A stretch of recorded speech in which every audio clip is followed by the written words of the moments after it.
Assalamualaikum warahmatullahi wabarakatuh.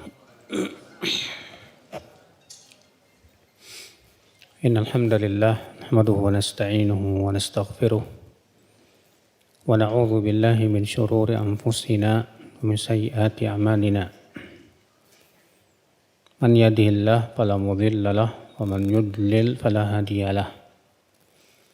Asyhadu an la ilaha illallah wahdahu la syarika lahu wa asyhadu anna Muhammadan abduhu wa rasuluh.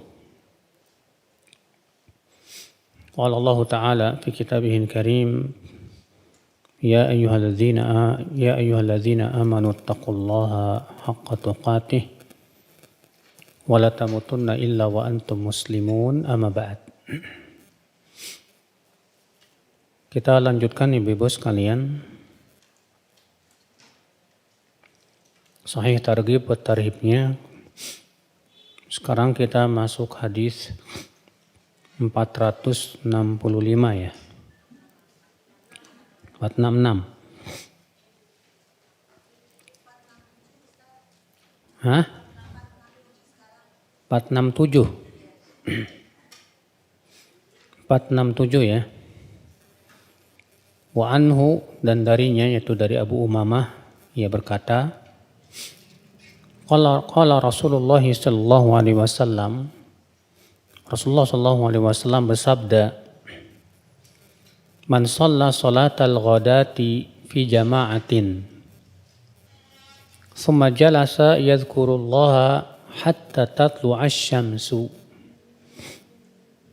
thumma qama fa shalla rak'atain inqalaba bi ajri hajjatin wa umratin. Rasulullah sallallahu alaihi wasallam bersabda, Man shalla, siapa yang salat al-ghadah, itu salat subuh ya. Al-ghadah dalam bahasa Arab itu ya artinya pagi, Ibu. Tapi yang dimaksud dengan hadis ini itu salat subuh ya.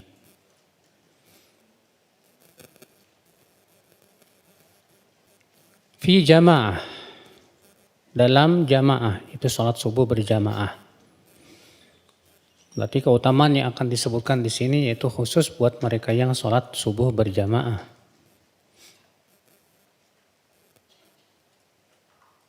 Summa jalas, kemudian ia duduk. Yazkurullaha hatta tatlu'a asy-syams, ia berzikir kepada Allah sampai matahari terbit. Tsumma qama fa shalla rak'atain. Kemudian, perhatikan kata-kata kemudian ya Bu ya. Kata kemudian itu dalam bahasa Arab beda dengan kata-kata fa lalu. Ya, atau dan. Summa dalam bahasa Arab itu mempunyai makna apa? Adanya jeda yang lumayan panjang ya. Artinya sampai matahari, dia berzikir kepada Allah sampai matahari terbit. Nah, kemudian artinya setelah matahari terbit agak tinggi, jangan pas matahari apa? Terbit, karena pas matahari terbit itu waktu yang dilarang untuk apa? Salat. Kemudian ya, ia salat 2 rakaat. Ini yang dikenal oleh kita dengan istilah apa Bu? Salat syuruk. Ya. Yang dikenal dengan salat syuruk. Namun apa yang dimaksud dengan salat syuruk? Apakah salat syuruk itu artinya khusus ya saat ketika matahari itu telah terbit, ataukah salat syuruk yang dimaksud adalah salat duha? Ya. Ketahuilah Ibu-ibu sekalian, syuruk adalah awal waktu duha. Syuruk itu awal waktu apa? duha. Maka salat yang dimaksud dengan salat isyraq atau salat syuruk, ia adalah salat duha.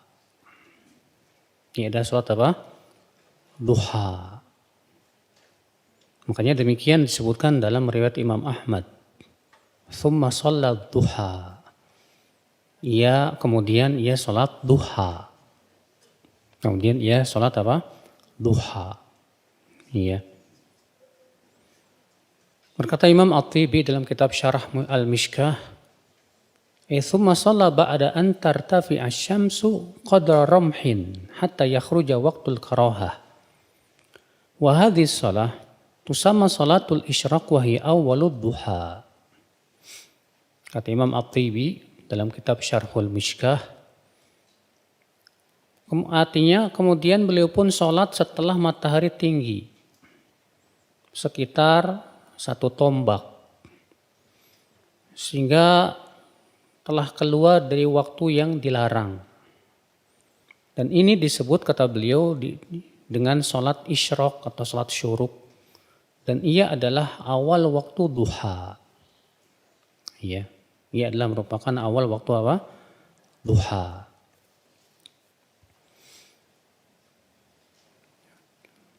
Nah, ibu-ibu sekalian, berarti karena ia adalah awal waktu duha, berarti salat syuruk itu hakikatnya apa? Adalah salat apa? Duha. Jadi ketika kita salat syuruk, niatnya apa dong? Ya. Niatnya yaitu salat duha. Syekh Utsaimin rahimahullah berkata, "Wa khulasatul jawab anna raq'atay duha huma raq'atal isyraq." Intinya bahwa, kata beliau, 2 rakaat isyraq ini, syuruk ini adalah 2 rakaat duha. Lakin in quddimat ar-rak'atain fi awalil waqt wa huwa ba'da irtifa'i syams qaida rumhin fahuma isyraqun wa duha. Tapi ketika dilakukan di awal waktu duha, itu ketika matahari telah tinggi sekitar 1 tombak, kata beliau, maka pada waktu itu disebutlah itu sholat apa? Syuruk. Padahal itu sebetulnya waktu duha. Ya. Jadi ketika ibu-ibu sholat syuruk itu niatnya sholat apa, Bu? Sholat duha. Ini ibu-ibu sekalian. Kemudian kita lanjutkan, summa qama fa shalla rak'atain in qalaba bi ajri hajjatin wa umratin. Maka ia pulang membawa pahala haji dan umroh. Membawa pahala sebesar pahala haji dan umroh. Iya, dikeluarkan oleh Tabrani dan sanadnya, kata beliau, jayyid. Hadis 468 juga sama, wa an Ibni Umar radhiyallahu anhuma qala Rasulullah sallallahu alaihi wasallam, man shalla subh thumma jalasa fi majlisihi hatta tumkinahu shalah yakana bi manzilati umrah wa hajjah mutaqabbalatain. Siapa yang salat subuh kemudian ia duduk di tempatnya, di tempat duduknya, ya, hingga ia memungkinkan untuk sholat, itu sholat duha, maka ia mendapatkan pahala seperti pahala umroh dan haji yang diterima. Dikeluarkan Al-Tabrani dalam Al-Awsat dan perawi-perawinya thiqat, kecuali Al-Fadl bin Al-Muwaffiq. Hadis 469 juga sama.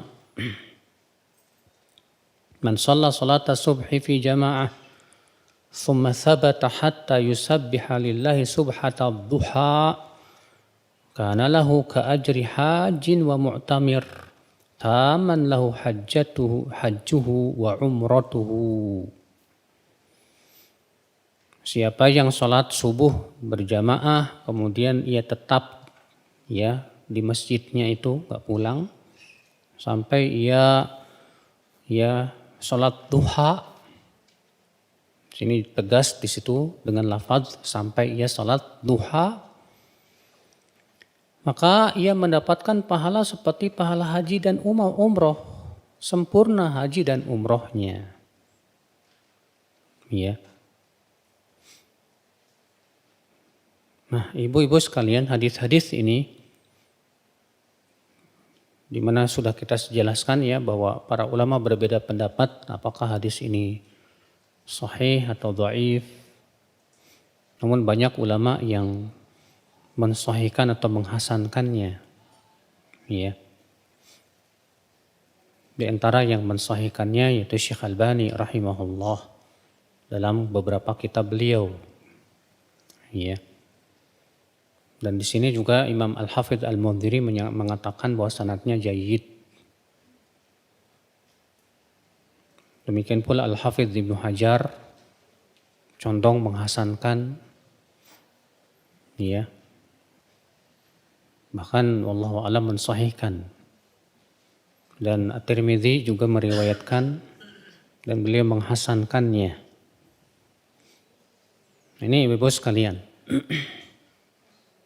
Syekh bin Baz juga termasuk yang menghasankan hadis ini. Baik ibu-ibu sekalian. Mungkin ada orang yang bertanya, kalau ada orang berkata, Ustadz, pahalanya gede amat. Padahal amalannya kok kayaknya nggak banyak-banyak amat. Ya. Cuma habis sholat subuh berjamaah, duduk, zikir, sampai matahari agak tinggi. Matahari tinggi, kemudian di waktu syuruk sholat duha. Terus pulang-pulang bawa pahala haji dan umroh. Ya, gede banget pahalanya. Sementara sebagian ulama mengatakan tanda hadis yang tidak sahih itu adalah pahalanya gede banget tapi amalannya kecil, ringan. Ya. Maka atas pendapat yang mengatakan bahwa hadis ini hasan atau sahih ibu-ibu sekalian, mereka menjawab bahwa itu tidak aneh. Dan kenapa? Karena pahala pertama sholat subuh itu merupakan sholat yang disaksikan. Bukankah Allah berfirman dalam Al-Quran, Inna Qur'an al-fajri kana mashhuda. Sesungguhnya sholat subuh itu disaksikan. Ya. Sementara sholat subuh itu merupakan sholat yang paling utama. Ya, apalagi berjamaah ditambah lagi di situ. Sementara sholat adalah merupakan rukun Islam yang terbesar setelah apa? Setelah 2 kalimat syahadat. Setelah sholat subuh ditambah lagi zikir. Sementara zikir itu pahalanya sangat besar tidak di sisi Allah. Sangat besar di sisi Allah subhanahu wa ta'ala. Ya, disebutkan dalam hadis alhamdulillahi tamla'ul mizan. Ucapan alhamdulillah saja sudah bisa memenuhi timbangan. Subhanallah walhamdulillah tamla'ani atau tamla'u ma baina samai wal ard. Ucapan subhanallah dan alhamdulillah saja bisa memenuhi yang ada di langit dan di bumi. Jadi jangan kamu menganggap remeh. Ya, amalan-amalan seperti ini luar biasa sekali. Ditambah lagi dengan salat duha. Di mana salat duha keutamaannya agung, Masya Allah. Ya. Maka tidak aneh kalau misalnya ia pulang ke rumahnya dengan membawa pahala sebesar pahala apa? Haji dan umroh. Bukan artinya itu sudah mencukupi dari haji dan umroh. Sekarang ada yang bertanya, Ustadz, saya haji dan umroh. Kemudian ada orang yang setelah sholat subuh, dia menunggu sampai duha dan sholat duha. Saya pergi haji dan umroh, terus saya sama dia pahalanya sama gitu. Kita katakan, kamu yang berhaji, pasti punya amalan-amalan lebih dong. Karena ketika haji, dia talbiyah nggak Pak? Dia melaksanakan berbagai macam aktivitas dan yang lainnya nggak Pak? Ya, belum lagi sholat di Masjidil Haram tidak Pak? belum lagi dia ya melakukan itu dengan penuh keikhlasan, menjauhkan kata-kata yang tidak baik, menjauhkan juga perbuatan kefasikan. Sementara Rasulullah bersabda, siapa yang haji, ya falam yarfuth, falam yafsuk, dia tidak berbuat rafath. Apa itu rafath? Ucapan yang tidak baik ya. Walam yafsuk, dan dia tidak berbuat kefasikan. Maka ia pulang dalam keadaan telah bersih dari dosanya seperti dilahirkan oleh siapa? Ibunya. Nah ini pahala orang yang haji. Terus maksudnya gimana dong? Pulang membawa pahala seperti pahala haji dan umroh, artinya Bu, sebatas pokoknya saja. Sebatas apa? Pokok pahala haji itu saja. Tidak menunjukkan bahwa orang yang berhaji dengan orang yang sholat di mana sama banget. Ya, enggak menunjukkan kepada hal itu. Ya. Jadi ini pahami baik-baik supaya akhirnya tidak membuat sebagian orang berkata, ngapain kalau gitu saya haji, mendingan aja saya di sini. Saya singgah sholat subuh berjamaah, saya kemudian duduk sampai sholat duha, ya udah deh, pahalanya kayak pahala haji dan umroh. Jadi saya nggak perlu lagi haji dan umroh, soalnya pahalanya juga sama, ngapain misalnya gitu. Maka kita katakan ini pemahaman yang salah, ya harus diluruskan. Baik ibu-ibu sekalian. Hadis 470.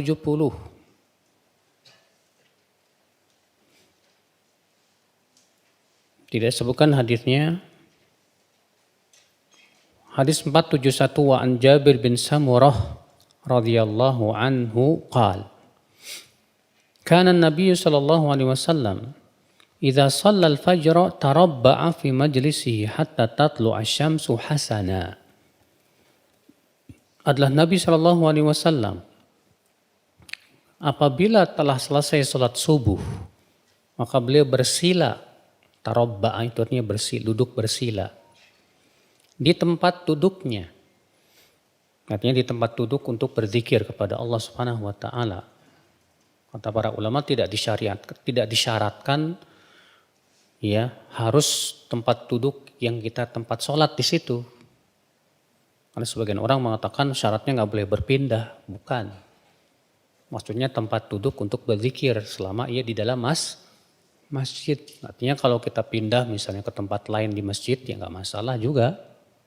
Ya. Sampai matahari sampai matahari terbit hasanan. Ya, artinya telah bagus. Udah kelihatan semuanya. Nah, ibu-ibu sekalian, hadis ini diriwayatkan Muslim, Abu Daud, Tirmidzi dan Nasa'i dan Ibnu Khuzaimah dalam sahihnya. Ya. Walafdhuhu qala an Sammak, di mana lafadznya adalah ia berkata dari Sammak bahwasanya ia bertanya kepada Jabir bin Samurah, "Kaifa kana Rasulullah SAW yasna'u idza shalla subha?" Apa yang Rasulullah lakukan sallallahu alaihi wasallam apabila telah salat subuh? Maka Jabir berkata, kana yaq'udu fi musallah idza shalla subha hatta tatlu asy-syams.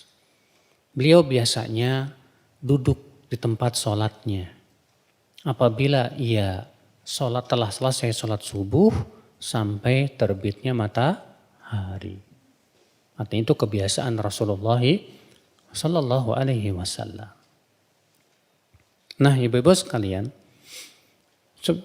sebagian ulama mengatakan di sini Nabi tidak disebutkan bahwa beliau sholat 2 rakaat setelahnya. Hanya disebutkan saja oleh Jabir bahwa Nabi SAW sholat setelah sholat subuh, kemudian berzikir sampai matahari terbit. Dan tidak ada satupun riwayat bahwa Nabi SAW ya membiasakan untuk sholat 2 rakaat duha. Apalagi dalil-dalil yang lain yang menunjukkan bahwa Rasulullah SAW itu tidak mendawamkan sholat duha. Sementara zikirnya Nabi SAW setelah sholat subuh sampai terbit matahari itu didawamkan. Dia apa? Didawamkan. Artinya kebiasaan Nabi itu kalau habis sholat subuh biasanya zikir sampai kapan? Terbit matahari. Tapi tidak disebutkan di situ bahwa Nabi mendawamkan sholat 2 rakaat apa? Duha. Berarti ya, kalau kita perhatikan ibu-ibu sekalian, atas dasar itulah mereka yang mengatakan dhaif hadis-hadis yang kemarin yang tadi itu ya, mengatakan itu menunjukkan bahwa tambahan sholat 2 rakaat itu tidak sahih, kata mereka. Iya. Mereka yang mengatakan sahih tambahan tersebut. Adapun Nabi tidak mendawamkannya bukan karena Nabi tidak suka, bukan.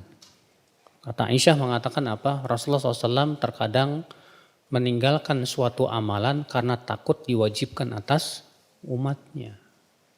Iya. Termasuk sholat duha. Sholat duha Rasulullah tidak dawamkan. Kenapa? Karena takut memberatkan umatnya. Ya, takut itu diwajibkan kepada apa? Umatnya. Sehingga terjadi perselisihan para ulama ibu-ibu sekalian. Bolehkah mendawamkan sholat duha? Sebagian ulama mengatakan tidak boleh didawamkan. Kenapa? Karena kata mereka Nabi saja tidak mendawamkannya. Sebagian ulama mengatakan boleh, enggak masalah. Kenapa? Karena kata mereka Nabi tidak mendawamkan karena ada alasan. Alasannya takut diwajibkan. Iya. Dan dalil yang menunjukkan boleh mendawamkan sholat duha apa dong? Kata mereka, pertama Nabi mewasiatkan 2 sahabat, Abu Hurairah dan Abu Dzar, untuk tidak meninggalkan 2 rakaat duha. Kalaulah itu tidak disyariatkan untuk didawamkan, tentu Nabi tidak akan mau berwasiat untuk sholat duha terus-menerus tiap hari gitu loh. Demikian pula Nabi menyebutkan tentang keutamaannya yang besar dari sholat duha. Wallahu a'lam ibu-ibu sekalian. Ya, pendapat yang paling kuat bahwa sholat duha boleh didawamkan. Pendapat yang paling kuat sholat duha boleh apa? Didawamkan sebagaimana pernah saya sampaikan juga di sini. Baik, kita lanjutkan ibu-ibu. Bab selanjutnya at-targhib fi adhkar yaquluha ba'da salati subhi wal asri wal maghrib. Anjuran menjaga zikir yang diucapkan setelah sholat subuh, sholat asar, dan sholat maghrib.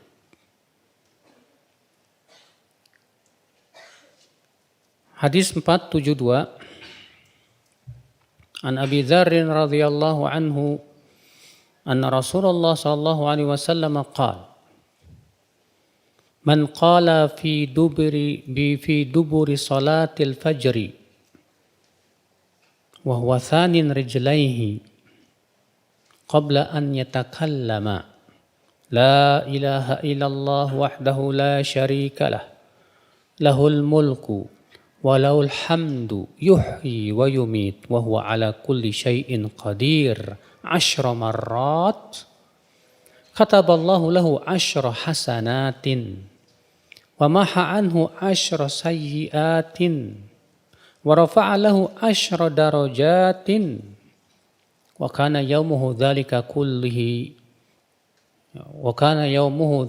kulluhu fi hirzin min kulli makruhin wa hurisa minasyaitan. Ya. Walam yambaghi lil dzambin an yudrikahu fi dzalikal yaum illa syirku billah. Rahu Tirmidzi wa qala wal lafdhu lahu wa qala haditsun hasanun gharibun sahih. Wan Nasa'i wa zada fihi biyadihi al khair. Wa zada fihi aidan wa kana lahu bi kulli wahidatin qalaha itqu raqabatin mu'minah. Wa rawahu an-Nasa'i aidan min hadithi Mu'adz wa zada fihi Wa man qalahunna hina yansarifu min salatil asri u'tiya mithla dzalika fi lailatihi. Dari Abu Dzar, semoga Allah meridainya, bahwasanya Rasulullah sallallahu alaihi wasallam bersabda, siapa yang mengucapkan di belakang sholat subuh, di belakang sholat apa? Subuh. Dalam keadaan ia melipat dua kakinya sebelum berbicara. Artinya setelah selesai salam, Assalamualaikum warahmatullahi, Assalamualaikum warahmatullahi. Lalu kita ucapkan apa? Astaghfirullah, Allahumma antas, astaghfirullah, astaghfirullah, astaghfirullah, Allahumma antas salam, wa minkas salam, tabarakta ya dzal jalali wal ikram. Nah, kita langsung bisa ucapkan ini, Bu. Iya. La ilaha illallah wahdahu la syarikalah, lahul mulku wa lahul hamdu, yuhyi wa yumit. Wa huwa ala kulli syai'in qadir, diucapkan 10 kali. Berapa kali, Bu? 10 kali. Ya. Apa pahalanya? Allah akan tuliskan untuknya 10 kebaikan. Dan Allah akan hapus darinya 10 keburukan. Dan Allah akan angkat untuknya 10 derajat. Dan di hari itu seluruhnya ia terjaga dari segala sesuatu yang tidak disukai. Dan dijaga dari setan. Dan tidak ada dosa yang bisa menyamainya di hari itu kecuali syirik kepada Allah Subhanahu wa taala.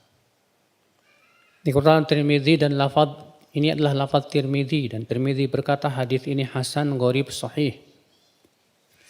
Dan Nasai memberikan tambahan biyadihil khair. Artinya la ilaha illallah wahdahu la syarikalah, lahul mulku lahul hamdu, yuhyi wa yumit, biyadihil khair wa huwa ala kulli syai'in qadir. Dan Imam Nasai juga memberikan tambahan lafaz pahala tentang pahalanya. Apa itu? Bahwa setiap ucapan tadi la ilaha illallah wahdahu la syarikalah, lahul mulku walul hamdu, yuhyi wa yumit, biyadihil khair wa huwa ala kulli syai'in qadir. Setiap ucapan ini pahalanya sama dengan memerdekakan seorang budak yang mukmin. Ya. Dan Imam Nasai juga meriwayatkan dari hadis Mu'ad, dan ia memberikan tambahan.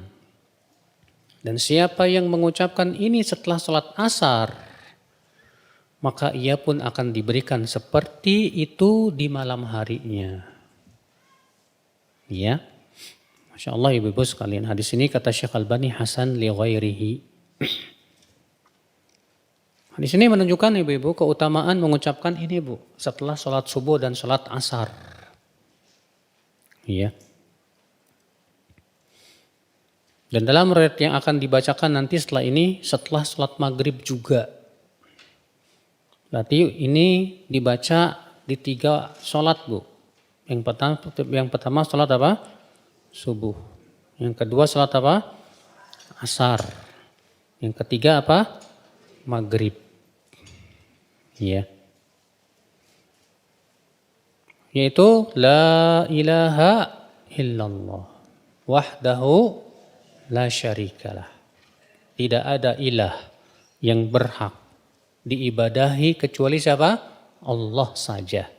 Tidak ada sekutu bagi Allah. Lahul mulk, bagi Allah, milik Allah lah kerajaan. Walahul hamdu, dan milik Allah lah pujian. Yuhyi wa yumit, dialah yang menghidupkan dan mematikan. Biyadihil khair, di tangan Allah lah segala kebaikan. Wa huwa ala kulli syai'in qadir, dan Dia Allah Maha Kuasa atas segala sesuatu. Ini, Bu, tapi diucapkannya dengan penuh keyakinan di hati tentunya, Bu. Dengan penuh hadir di hati kita. Kadang ada orang yang ngucapinnya matanya pikirnya sambil kemana gitu, Bu. Kira-kira sama enggak pahalanya, Bu?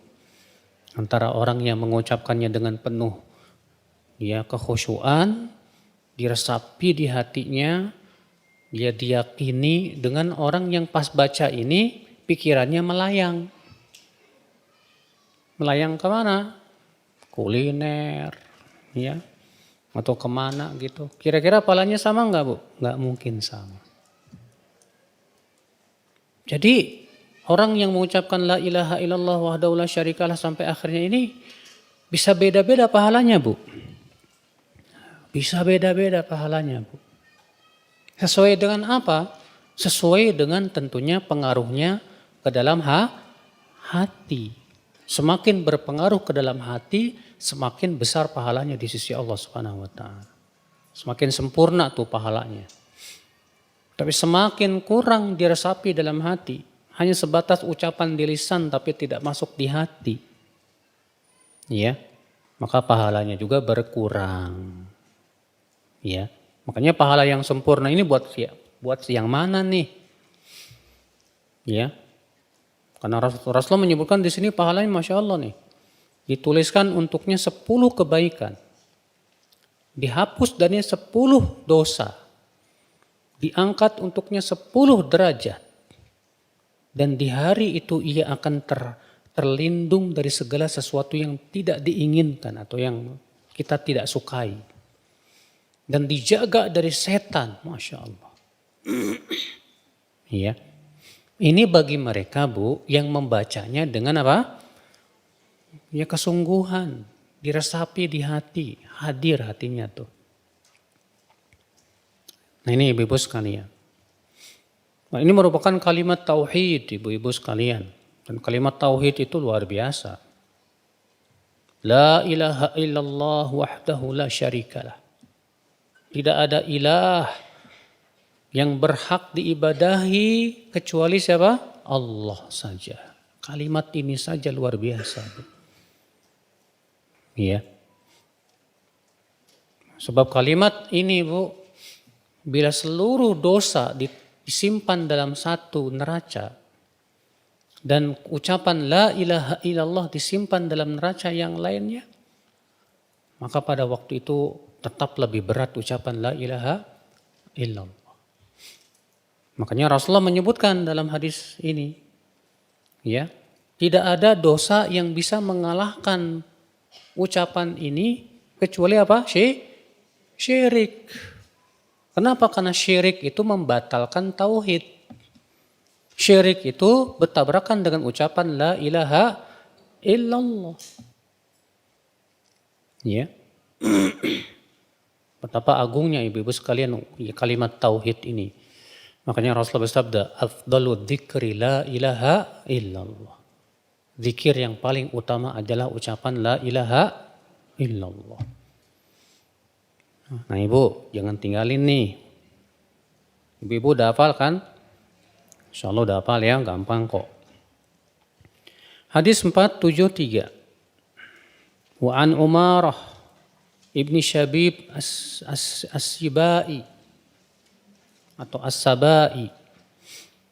Qala Rasulullah sallallahu alaihi wasallam, man qala la ilaha illallah wahdahu la syarikalah, lahul mulku wa lahul hamdu yuhyi wa yumit wa huwa ala kulli syai'in qadir 10 marrat ala atharil maghrib ba'atha Allahu lahu maslahatan yahfazunahu minasyaitani hatta yusbih wa kataballahu lahu biha 10 hasanatin mujibat wa maha anhu 10 sayyiatin mubiqat wa kanat lahu bi'adli 10 riqabatin mu'minat. Rawahu an-Nasa'i wa Tirmidzi wa qala haditsun hasan. La na'rifuhu illa min hadithi Lais bin Sa'ad wa la na'rifu li Umarah sama'an minan Nabi sallallahu alaihi wasallam. Dari Umar bin Syabib as-Sabai, ia berkata, Rasulullah sallallahu alaihi wasallam bersabda, siapa yang mengucapkan la ilaha illallah wahdahu la syarikalah, lahul mulku wa lahul hamdu yuhyi wa yumit wa huwa ala kulli syai'in qadir. 10 kali setelah selesai sholat maghrib. Maka Allah akan kirim untuknya senjata yang akan menjaganya dari setan sampai pagi hari.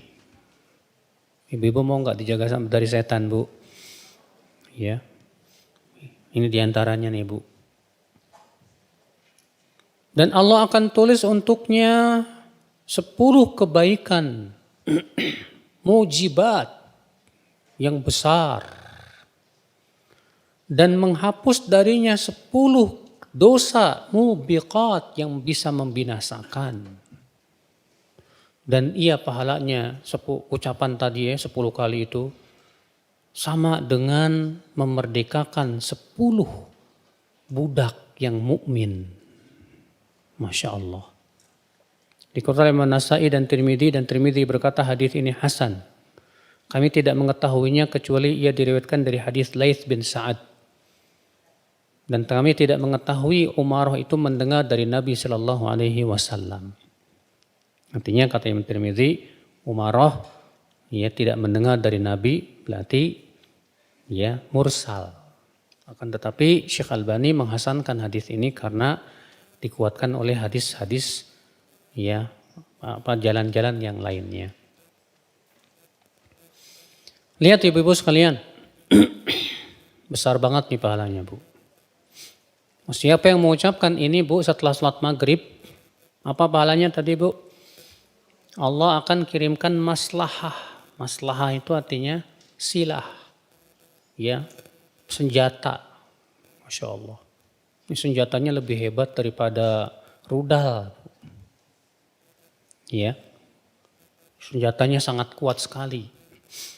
Untuk apa? Untuk menjaga orang yang membacanya dari setan sampai pagi hari. Masya Allah. Coba kalau kita perhatikan, Bu, ya. Kita ini diajarkan oleh Nabi Shallallahu Alaihi Wasallam doa-doa, zikir-zikir yang membuat kita ini terjaga dari setan. Ya. Setelah sholat maghrib aja kita baca ini. Setelah sholat subuh kita baca ini. Setelah sholat asar kita baca ini. Belum lagi ditambah apa, Bu? Belum lagi ditambah dengan doa zikir pagi dan petang. Zikir pagi dan petang saja itu kekuatannya dahsyat sekali, Bu. Iya. Belum lagi ditambah doa sebelum tidur. Belum lagi ditambah dengan doa-doa yang lainnya. Masya Allah. Luar biasa. Makanya kalau kita dawamkan ini doa-doa seperti ini, Bu. Ini kekuatan yang dahsyat sekali, Bu. Ya. Sehingga kita betul-betul dijaga oleh Allah dari setan. Ibu jangan nganggap remeh setan loh, Bu. Yang namanya setan itu kan berusaha terus menggoda kita. Dan ibu jangan merasa pede, Ustadz saya imannya udah kuat, gak bakalan keganggu sama setan. La ilaha illallah, gak boleh ibu ngomong begitu. Kalau bukan karena Allah yang menjaga ibu gak bakalan selamat loh, Bu. Karena setan, iblis dan bala tentaranya mengeluarkan seluruh kemampuannya untuk menggoda manusia. Ya, semua kekuatan-kekuatan mereka gunakan tuh. Ya. Ibu tahu setan yang namanya jin setan itu badannya kuat-kuat loh, Bu. Ya. Ibu mau adu pancok sama mereka. Manusia itu lemah, nggak punya kemampuan, Bu. Mau ngajak berantem istilahnya. Ya udah Ustaz, saya mau ajak berantem aja tuh setan. Waduh, Bu. Ya, setan tuh punya kemampuan yang tidak bisa dilakukan oleh manusia. Ya, setan bisa masuk ke dalam tubuh manusia, mengalir di aliran darah manusia. Paham betul, Bu, setan itu tentang ya tempat-tempat yang sangat lemah dalam tubuh manusia. Jadi kalau Allah izinkan setan memberikan mudarat kepada kita, sangat mudah setan melakukannya. Makanya kita tidak mungkin bisa melawan setan kecuali dengan cara meminta perlindungan kepada pencipta siapa? Setan. Siapa itu? Allah Subhanahu wa taala. Iya. Allah Subhanahu wa taala, hanya Allah yang mampu Ibu melindungi kita dari siapa? Syayatin itu, Bu. Setan-setan yang hendak mencelakakan kita, setan-setan yang hendak menggoda kita, menyesatkan kita. Nauzubillah, nasallallahu salamata wal afiyah. Iya. Emang pernah Rasulullah SAW nantangin setan, Bu? Enggak pernah. Iya. Yang Rasulullah lakukan apa, Bu? Berlindung dari godaan apa? Setan. Iya. Saat di malam hari malaikat Jibril turun ke Rasulullah sallallahu alaihi wasallam. Iya. Lalu malaikat Jibril memberitahu kepada Rasulullah sallallahu alaihi wasallam bahwa setan-setan sekarang sedang berkumpul hendak memberikan mudarat kepada dirimu. Mau menyerang Rasulullah sallallahu alaihi wasallam. Apakah Rasulullah mengatakan kepada malaikat Jibril, saya enggak takut, saya lawan sama mereka? Enggak. Tapi apa yang diucapkan? Apa yang dilakukan? Malaikat Jibril berkata, hai Muhammad, ucapkan doa ini sekarang. Kata Rasulullah, apa yang harus aku ucapkan? A'udzu bikalimatillahi tammati min syarri ma khalaq wa dzara'a wa bara' wa min syarri ma yanzilu minas sama' wa min syarri ma ya'ruju minha fiha wa min syarri fitanil laili wan nahar wa min syarri kulli tariqin illa tariqan yatruku bi khairin ya Rahman. Ketika Rasulullah ucapkan itu, Bu, tiba-tiba apinya setan itu langsung padam. Dan Allah pun hancurkan mereka. Allah binasakan mereka. Nah itu ibu-ibu sekalian. Makanya ya yang paling harus kita lakukan adalah minta perlindungan langsung kepada Allah Subhanahu wa taala. Itu Masya Allah. Makanya keuntungan yang besar Bu Ibu ya. Ketika kita ya dilindungi oleh Allah dari godaan setan, itu keuntungan yang luar biasa. Apalagi yang kita harapkan kan dilindungi oleh Allah dari godaan setan itu saat-saat yang sangat kita butuhkan. Kapan itu? Ketika sakaratul maut. Ketika sakaratul maut kita lemah banget. Sementara saat itu setan mengeluarkan seluruh kemampuannya untuk menyesatkan kita. Gimana supaya kita mati su'ul khatimah. Iya. Maka saat itu kita sangat butuh sekali perlindungan dari siapa? Dari Allah Subhanahu wa taala. Iya. Nah ini ibu-ibu sekalian. Hadis 474.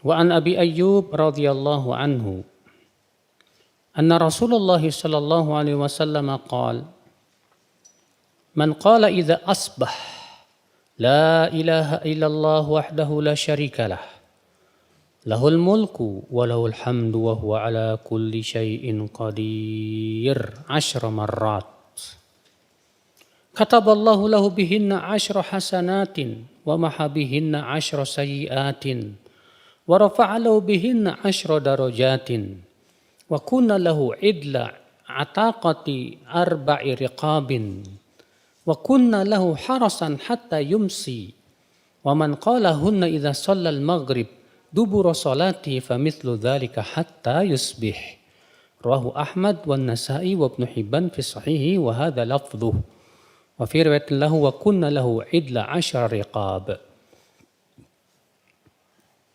Dari Abu Ayyub, semoga Allah meridainya, bahwasanya Rasulullah SAW bersabda, siapa yang mengucapkan apabila ya telah sholat subuh, idza asbah di sini maksudnya dalam riwayat yang lain disebutkan setelah salat subuh.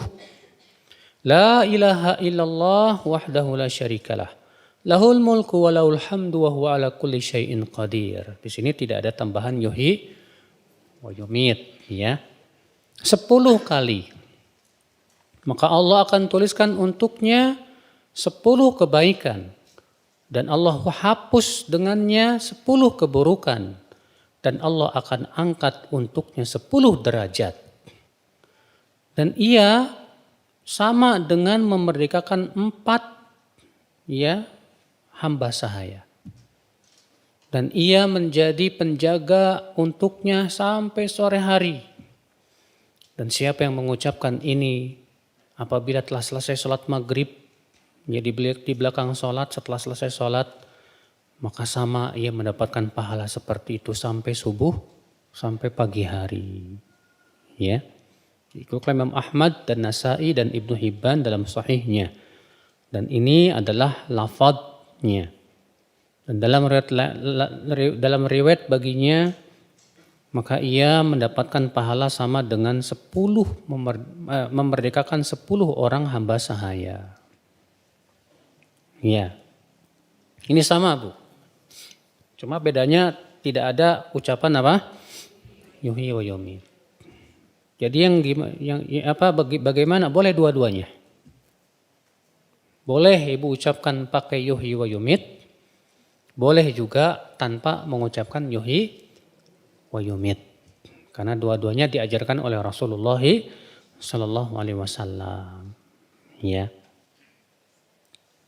Hadis 475. Wa an Mu'adz bin Jabal radhiyallahu anhu qala Rasulullah sallallahu alaihi wasallam. Man qala hina yansarifu min salatil ghadati la ilaha illallah wahdahu la syarikalah lahul mulku wa lahul hamdu biyadihil khair wa huwa ala kulli syai'in qadir. Di sini ada tambahan biyadihil khair. 10 marrat 10 kali. U'tiya bihinna sab'an. Akan diberikan 7 perkara. Kataballahu lahu bihinna 10 hasanat. Allah akan tuliskan untuknya 10 kebaikan.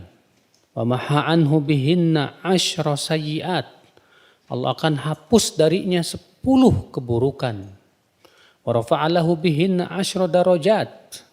Dan Allah akan angkat untuknya 10 derajat. Wa kunna lahu idla 10 nasamat. Maka ia sama pahalanya dengan memerdekakan 10 orang budak. Wa kunna lahu hifdhan minasyaitan. Dan ia menjadi penjagaan dari setan. Wa hirzan minal makruh. Ia pun juga penjaga dari sesuatu yang tidak disukai. Walam yalhaqhu fi dzalikal yaum dzambun illa syirku billah. Dan tidak ada dosa yang bisa menyamainya kecuali dosa syirik. Dan siapa yang mengucapkannya, wa man qalahunna hina yansarifu min salatil maghrib, siapa yang mengucapkannya setelah selesai salat maghrib, u'tiya mithla dzalika lailatahu, maka akan diberikan yang sama dengannya di malam tersebut. Ya. Nah ini ibu-ibu sekalian, Masya Allah, keutamaan mengucapkan tadi, Bu, la ilaha illallah wahdahu la syarikalah lahul mulku wa lahul hamdu. Bisa tambahkan yuhyi wa yumit, bisa tambahkan lagi biyadihil khair wa huwa ala kulli syai'in qadir. Pahalanya Masya Allah. Dikasih sama Rasulullah 7 perkara janjinya, Masya Allah. Padahal ucapan ini gampang gak, Bu? Gampang. Paling Ibu mengucapkan itu berapa menit sih, Bu? Nggak sampai 3 menit. Kurang bahkan. Ya. Tapi pahalanya luar biasa. Masya Allah. Ini menunjukkan karunia Allah yang agung, Ibu. Allah berikan kepada kita pahala-pahalanya yang besar dengan amalan-amalan yang ringan. Tapi aneh ya. Banyak yang meninggalkannya. Amalannya ringan padahal pahalanya besar banget. Tapi banyak yang meninggalkan. Kenapa, Ibu? Karena hatinya memang dipenuhi oleh cinta dunia. Kalaulah hatinya dipenuhi dengan cinta akhirat, Bu. Hatinya cinta, pasti akan cinta kepada ketaatan. Dia merasa semangat untuk mengamalkan sunnah-sunnah Rasulullah Sallallahu Alaihi Wasallam. Ini Bu, ya. Ini kesempatan-kesempatan seperti ini jangan disia-siakan lah Bu. Supaya kita bisa pulang kepada Allah membawa pahala yang banyak Bu. Maksudnya bekal kita setelah kematian itu bukan nasi, bukan kejo, bukan duit, bukan mobil, bukan rumah. Setelah kematian bekal kita apa Bu? Amal. Ya. Nah, ibu-ibu sekalian. Kita lanjutkan ibu-ibu sekalian. Hadis 476. Wa an Abi Umamah radhiyallahu anhu qala Rasulullah sallallahu alaihi wasallam. Man qala dubura salatil ghadati la ilaha illallah wahdahu la syarikalah lahul mulku wa lahul hamdu yuhyi wa yumit biyadihil khair wa huwa ala kulli syai'in qadir mi'ata marrah qabla an yathniya rijlahu atau rijlaihi kana yawma idzin min afdali ahli al-ardi amalan illa man qala mithla ma qala aw zada ala ma qala. Rahu Tabrani fil Awsat bi isnadin jayyid. Dari Abu Umamah semoga Allah meridhoinya, ia berkata Rasulullah SAW bersabda, siapa yang mengucapkan di belakang selesai sholat subuh, setelah selesai sholat apa? Subuh. La ilaha illallah wahdahu la syarikalah, lahul mulku wa lahul hamdu, yuhyi wa yumit, biyadihil khair, wa huwa ala kulli syai'in qadir. 100 kali. Wah ini 100 kali nih Bu nih. Lumayan. Ya. Sebelum ia melipat kakinya, sebelum ia melipat dua kakinya, maka pada hari itu ia termasuk manusia yang paling utama amalnya di muka bumi. Kecuali orang yang mengamalkan yang sama dengannya atau lebih. Masya Allah Bu, bayangkan Bu, Rasulullah mengatakan kalau kita ucapkan ini setelah selesai sholat subuh ya, apa tadi? La ilaha illallah wahdahu la syarikalah, lahul mulku wa lahul hamdu yuhyi wa yumit biyadihil khair wa huwa ala kulli syai'in qadir. Berapa kali Bu? 100. Menurut Ibu membaca ini 100 berat gak Bu? Lumayan sih Ustadz. Iya.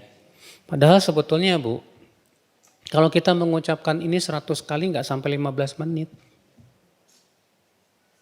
Nggak sampai apa? Nggak sampai 15 menit. Ibu cobain deh. Baca ini 100 kali, lihat jam, nggak sampai 15 menit. Cuma 15 menit amalan ini ternyata Rasulullah mengatakan apa? Maka dia penduduk bumi yang paling utama amalnya di muka bumi. Kecuali orang yang beramal yang sama dengannya atau lebih. Masya Allah. Ibu mau enggak jadi orang yang paling utama amalnya di muka bumi nih Bu? Tinggal duduk 15 menit aja baca ini.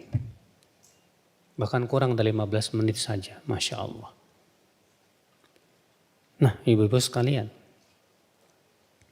Masya Allah, amalan-amalan yang sunnah-sunnah seperti ini, walaupun itu hukumnya sunnah, tidak wajib. Tapi ibu jangan melihat kepada sisi sunnahnya aja Bu. Itu cuma sunnah, jangan melihat itu. Tapi lihat besarnya apa? Pahalanya yang luar biasa, subhanallah. Dalam menit-menit yang terhitung, tidak sampai setengah jam, bahkan gak sampai 15 menit. Tapi luar biasa pahalanya di sisi Allah Subhanahu wa taala. Ya. Cuma yang itu Bu, malesnya itu terkadang yang seringkali kita apa? Ikutin. Apalagi kalau ibu-ibu habis sholat langsung buka HP, kholas. Hilang semua keutamaan itu. Kenapa Bu? Karena di HP lebih mengasyikkan hati Ibu Bu. Ya, di HP itu banyak hal-hal yang menghalangi hati untuk berzikir kepada Allah Subhanahu wa taala. Makanya kalau salat subuh matiin aja HP lah Bu. Iya. Jauhkan HP itu. Enggak usah dibawa ke masjid. Saya merasa heran dengan sebagian orang pergi ke masjid masih aja bawa HP. Iya. Mending dimatiin. Ini enggak. Ya. Sehingga akhirnya sangat mengganggu dia. Ia terhalang dari banyak kebaikan gara-gara HP. Nasallallahu salamata wal afiyah. Hadis berikutnya Ibu-ibu. Hadis 477 wa an Abdurrahman bin Ghanmin. Anin Nabi sallallahu alaihi wasallam annahu qala Man qala qabla an yansarifa wa yathniya rijlaihi min salatil maghrib was subhi la ilaha illallah wahdahu la syarika lah lahul mulku wa lahul hamdu yuhyi wa yumit wa huwa ala kulli syai'in qadir 10 marrat kataballahu lahu bi kulli wahidatin 10 hasanat wa maha anhu 10 sayyi'at wa rafa'a lahu 10 darajat wa kanat hirzan min kulli makruh wa hirzan minasy-syaithanir rajim wa lam yahilla li dhanbin an yudrikahu illa syirk wa kana min afdhalin nasi amalan illa rajulan yafdhuluhu yaqulu afdal mimma qal. Siapa yang mengucapkan sebelum pergi ya dan sebelum ia melipat dua kakinya dari salat maghrib dan subuh la ilaha illallah wahdahu la syarikalah lahul mulku wa lahul hamdu yuhyi wa yumit wa huwa ala kulli syai'in qadir 10 kali maka Allah tuliskan untuknya pada setiap ucapannya itu 10 kebaikan dan Allah hapus darinya 10 keburukan dan Allah angkat untuknya 10 derajat dan itu menjadi penjagaan buat dia dari segala sesuatu yang tidak disukai dan itu menjaga ia dari setan yang terkutuk dan tidak ada dosa pun yang bisa menyamainya kecuali kesyirikan dan ia termasuk manusia yang paling utama amalnya kecuali orang yang mengamalkan yang lebih utama dari itu. Ya. Ini Ibu-ibu sekalian, jadi ini keutamaan-keutamaan yang sangat besar ya. Maka jangan kita sia-siakan. Kita usahakan ya jaga kecuali kalau memang sibuk banget di sana ada yang lebih penting dari itu dan lebih besar pahalanya silahkan saja. Ya. Baik, saya kira cukup sampai di sini kita buka tanya jawab. Ustadz izin bertanya boleh Ustadz? Ya silakan Pak. Ustadz terkait pembacaan la ilaha illallah wa syarikalah itu dibacanya apakah langsung setelah kita salam? Karena kan setelah kita salam sholat kan kita ada zikir sholat, istighfar. Nah itu dibacaannya itu pada saat di mana Ustadz? Apakah sebelum kita baca zikir yang 3 kali apa setelah selesai kita rangkaian zikir sholat tersebut Ustadz? Mohon penjelasannya Ustadz. Pertama Pak, kebiasaan Rasulullah SAW apabila selesai sholat mengucapkan istighfar. Astagfirullah, astagfirullah, astagfirullah. Kemudian kita ucapkan Allahumma antas salam wa minkas salam tabarakta ya dzal jalali wal ikram. Nah kalau kita mau baca setelah itu langsung yang ini enggak apa-apa. Ya, karena tidak ada keterangan apakah harus zikir subhanallah 33 kali dulu atau sebelumnya tidak ada keterangan. Iya. Maka kalau Bapak mau bacanya setelah selesai semua zikir setelah sholat yang lain misalnya baru baca itu silahkan. Enggak masalah. Satu lagi Ustaz.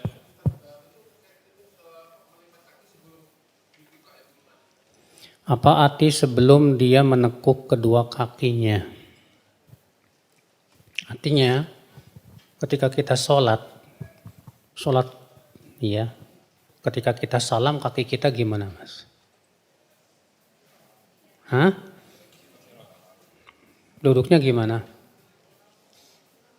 Iya. Ketika kita duduk tahiyat akhir gimana? Tawarruk. Berarti sebelum kita tekuk, berarti kita masih dalam keadaan sholat duduk apa? Tawarruk. Iya. Kita baca itu. Baru setelah itu, ya, bagi makmum sih, kalau imam sunnahnya, khusus untuk imam, setelah dia mengucapkan la ilaha illallah Allahumma anta salam minka salam tabarakta ya dzal jalali wal ikram, disunahkan imam menghadap ke makmum. Iya. Jadi sebelum menekuk artinya masih dalam keadaan duduk seperti ya saat salam. Satu bisa, Tat? Ya silakan Pak. Bismillah. Assalamualaikum warahmatullahi wabarakatuh. Tat, mau bertanya, Tat. Ada seorang, sebutlah si A, dia sudah pergi haji. Alhamdulillah dalam waktu dekat dia insya Allah, kalau insya Allah mau berangkat haji lagi. Sementara dia punya kakek dan nenek belum pernah berangkat haji. Mungkin karena suatu hal dia apakah karena tidak ketahuannya atau mungkin tidak mampu gitu waktu itu. Nah dia berpikir apakah dia yang harus berangkat haji atas nama dia sendiri atau dia membadalkan neneknya, Tat. Kalau orang, iya. ya makasih, Tat. Yang lebih baik dia hajikan neneknya. Karena buat neneknya itu menjadi haji wajib masalahnya. Walaupun dia neneknya waktu itu mungkin tidak ada kemampuan untuk berangkat haji, Tat. Betul. Iya. Neneknya masih hidup kan? Udah meninggal, Tat. Udah meninggal. Jadi kita badalkan maksudnya, Tat. Mau membadalkan. Badalkan. Iya. Kalau memang keadaannya si neneknya dulu waktu hidupnya tidak mampu, maka tidak ada kewajiban untuk membadalkan. Tidak ada kewajiban untuk apa? Membadalkan. Tapi kalau dia mau berbuat baik buat neneknya, kalau gitu saya mau haji, niatkan buat nenek aja. Boleh, nggak apa-apa. Itu kebaikan yang kita berikan kepada orang lain. Iya. Abdul yang mendekat.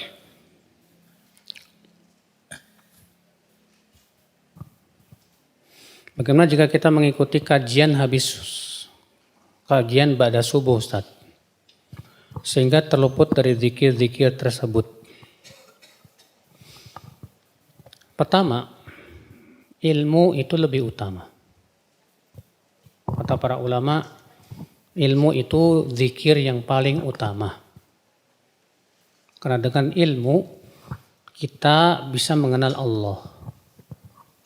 Dengan ilmu kita bisa mengenal agama Allah.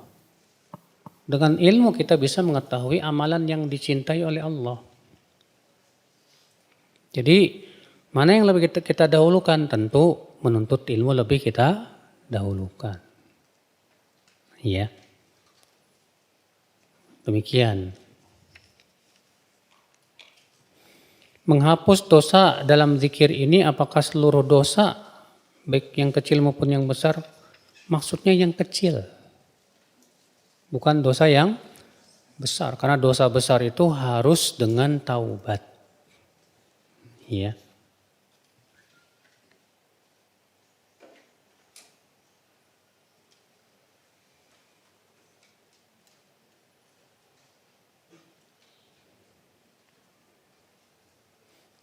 Ada ustadz yang mengatakan bahwa membaca zikir yang setelah sholat subuh, asar, maghrib itu harus tidak boleh berubah duduknya bila ingin mendapat pahalanya. Tapi kadang saya lupa. Apakah tetap dapat? Insya Allah dapat. Karena yang namanya lupa itu dimaafin. Ya. Rabbana la tu'akhidna in nasina au akhtana. Apakah hukum wajib ketika mau sholat fardu sendiri dan di dalam kamar pakai baca iqomah? Bacaannya keraskan. Ini yang nanya mudah-mudahan ibu-ibu nih, bukan bapak-bapak nih. Karena sholat fardu sendiri di rumah.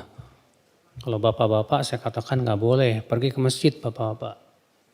Ya kecuali kalau memang ya nggak kedengaran adzan karena saking jauhnya. Kalau ibu-ibu nggak masalah. Memang yang lebih utama buat ibu-ibu, ya. Tapi apakah baca iqamah? Ya. Untuk ibu-ibu, kalau dia mau baca iqamah boleh, tapi tidak dikeraskan.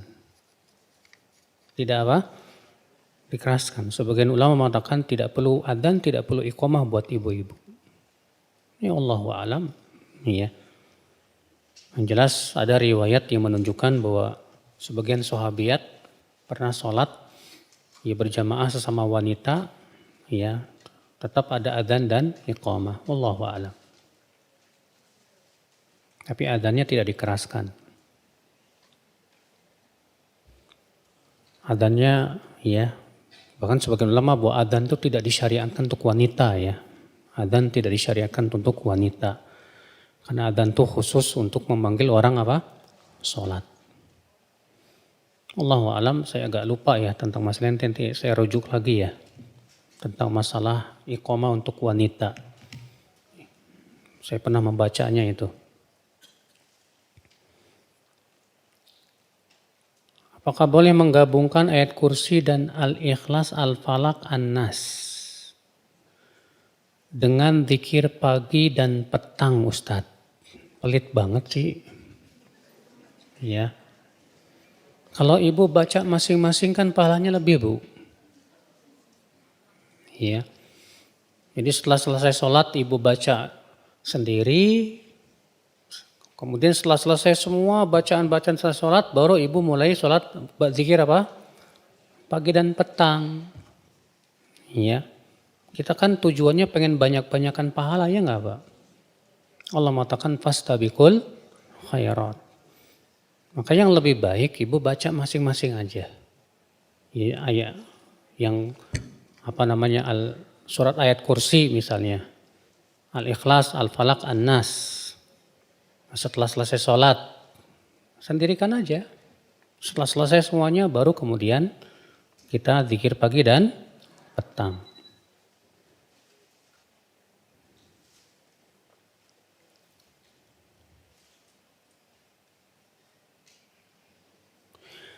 Bolehkah kita merutinkan istighfar Nabi Yunus?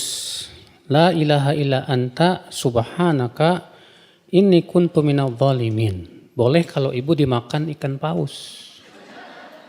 Atau ibu sedang genting keadaannya. Karena Nabi Yunus ucapkan ini ketika dimakan ikan paus, Pak. Maka ketika ibu sedang keadaan misal dikiaskan genting misalnya. La ilaha illa anta subhanaka inni kuntu minadh dhalimin, silahkan. Adapun merutinkannya saya belum tahu. Adanya hadis bahwa Rasulullah SAW merutinkan itu. Karena kan Rasulullah tentu yang lebih paham ya. Boleh enggak mengeraskan bacaan setelah sholat dengan tujuan mengajarkan ke anak-anak? Boleh. Ya. Bahkan mazhab Imam Ahmad bahwa bacaan setelah sholat itu sunnahnya dikeraskan. Kalau mazhab Syafi'i sunnahnya disirkan kecuali dalam rangka untuk mengajarkan. Boleh.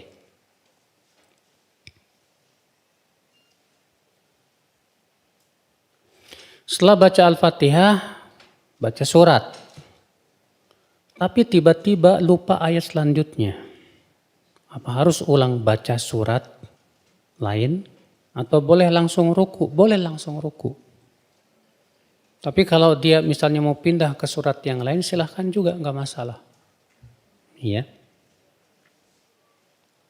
Bolehkah saat sholat baca suratnya sambil mengikuti bacaan di speaker Al-Quran? Karena belum terlalu hafal Ustadz. Nggak tahu.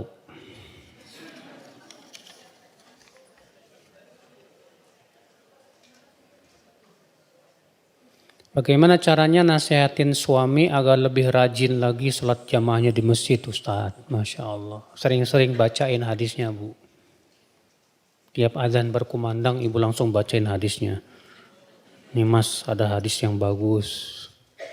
Iya, ibu kasih motivasi, iya pahalanya besar loh mas. Kita ini kan bakalan meninggal loh mas. Iya, kalau kamu pergi ke masjid, Masya Allah. Sebutkan bu hadis-hadis yang sudah pernah kita bacakan tentang jaminan orang yang selalu pergi ke masjid. Di mana Nabi mengatakan ya, bahwa orang yang senantiasa pergi ke masjid itu hidupnya baik, matinya pun apa? Baik, jaminan.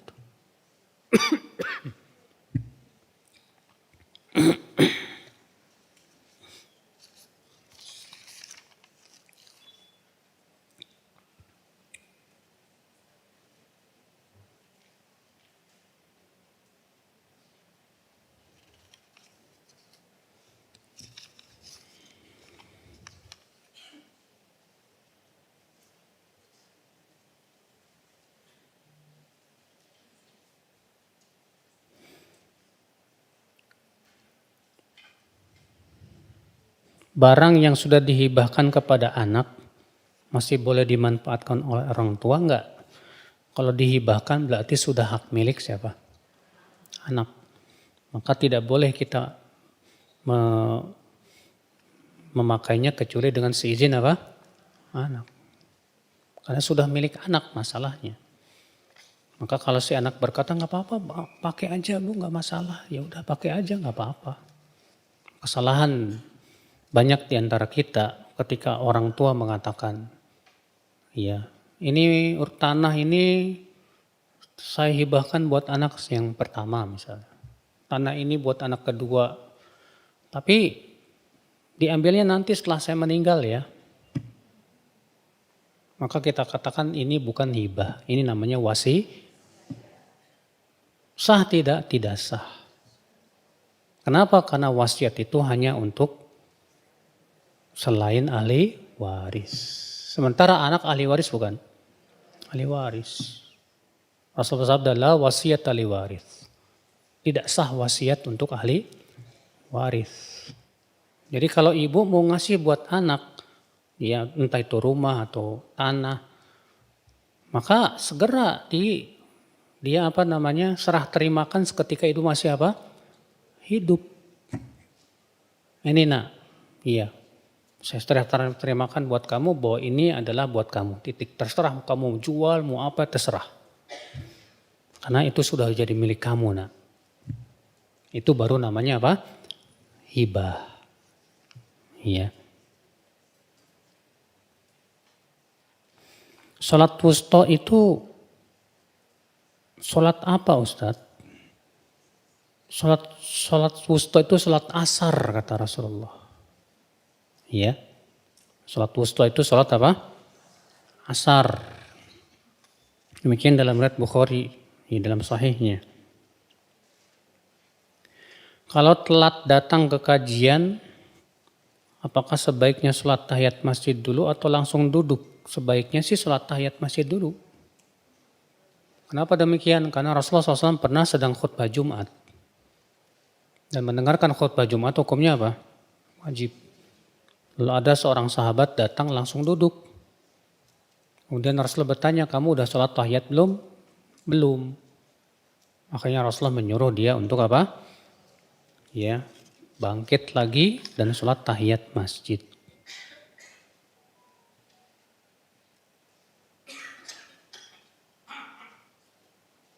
Untuk wanita, sholat subuh, maghrib, isya, apakah dikeraskan atau hanya terdengar diri sendiri?